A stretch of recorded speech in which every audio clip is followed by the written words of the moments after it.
కమ్మని పప్పు కాచిందెయ్యి వేడి వేడి అన్నం మీద కమ్మని పప్పు కాచిందెయ్యి పప్పు తప్పడం కలిపి కొట్టడం భోజనం వన భోజనం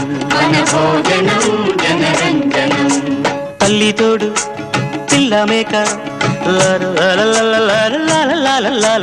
తల్లి తోడు పిల్ల మేక ఆలు మగలు అత్త కోడలు బాసు బంటూ ఒకటేనంటూ కలవడం